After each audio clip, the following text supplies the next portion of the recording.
ఈ వీడియో పెట్టడానికి ముఖ్య కారణం ఏంటంటే నిన్న మాజీ ఎమ్మెల్యే కేతిరెడ్డి పెద్దారెడ్డి గారు ఏదో యాడికిలో ఒక ప్రెస్ మీట్ పెట్టి మాట్లాడాడు.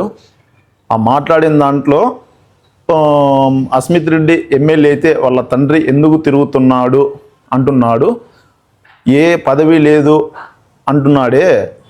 గత 5 సంవత్సరాలు నువ్వు ఒక ఎమ్మెల్యేగా ఉన్నప్పుడు నీ కొడుకులు నీ కోడళ్ళు ఎందుకు తిరిగినారు? దానికి సమాధానం చెప్పు. ఫస్ట్ ఊరికే నోటుకు వచ్చిన మాటలు మాట్లాడద్దు. నోటుకు వచ్చినది మాట్లాడితే దాని పరిస్థితి వేరే విధంగా ఉంటుంది. ఇంతకుముందేమో నన్ను తాడపిద్రికి రానిలేదు అంటేది.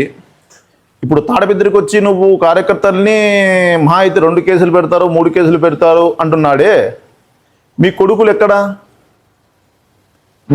ఎక్కడా రమ్మని చెప్పు. కొడుకుల్ని దగ్గరలో మున్సిపాలిటీ ఎన్నికలు ఉన్నాయి కదా, తిరుగుతారు.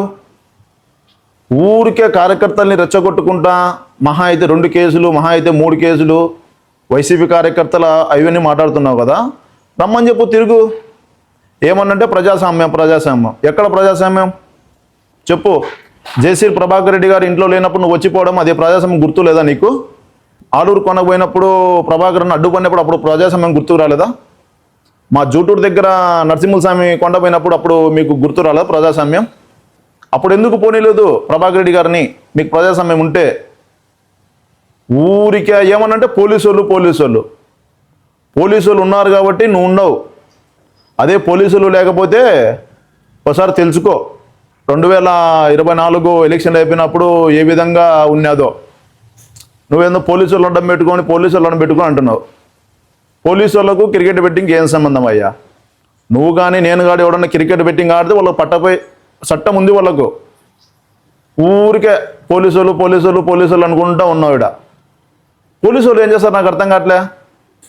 మన ఎస్పీ సార్ జగదీష్ సార్ ఉన్నాడు కాబట్టి మీకు కొంత ఉంది. మన చూస్తే 3 గంటల సేపు ధర్నా చేస్తావు. అది ప్రజాస్వామ్యం ఉంది కాబట్టి నువ్వు ధర్నా చేసినావు. అదే ప్రజాస్వామ్యం లేకపోతే అదే జగదీష్ సార్ బయటకు వచ్చి బూటుకాలతో కొట్టుకుంటా పోదు. గుర్తు పెట్టుకో. ఏమన్నంటే నీ కొడుకులు మాత్రం పిలుచుకురావు. అది ఇది కహాని కూతురనే కూర్చుంటావు. నీ కొడుకులు రమ్మని చెప్పు.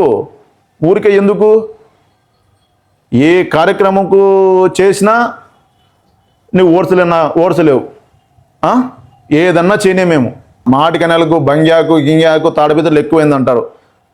నీ దగ్గర కారులో కూర్చునేటోళ్ళు బంగ్యాకు కొట్టేటోళ్ళు ఉన్నారు. అది గుర్తుపెట్టుకొని మీ ఇంటికారు రానిచ్చుకో. ఊరికే మాటలు చెప్పడం కాదు. నువ్వు ప్రూవ్ చేయి. నువ్వు చేయకపోతే మేము చేస్తాం. నువ్వు ఒక్కసారి బంగ్యాకు గింగ్యాకు అని మాట్లాడితే నీకు ఇదే లాస్ట్ ఫైనల్ వార్నింగ్ పెద్దారెడ్డి గారు. అలానే చెప్తున్న చూడు, ఇంకొకసారి జేసీ ప్రభాకర్ గురించి కానీ జేసీ అస్మిత్ రెడ్డి గారి గురించి కానీ నువ్వు మాట్లాడితే నువ్వు 2024 ఎలక్షన్లు అయిపోయిన తర్వాత ఆ బుద్ధు నువ్వు పెట్టుకున్నావు గలాట చూసినావు. జేసీ కార్యకర్తలు ఏందో గుర్తుపెట్టుకో. అది రిపీట్ కాకుండా చూసుకో. చెప్తున్నా, మళ్ళీ చెప్తున్నా. నువ్వు పెట్టుకున్నావు, మేము చేసినాం. గుర్తుపెట్టుకో. అది రిపీట్ కాకుండా చూసుకో.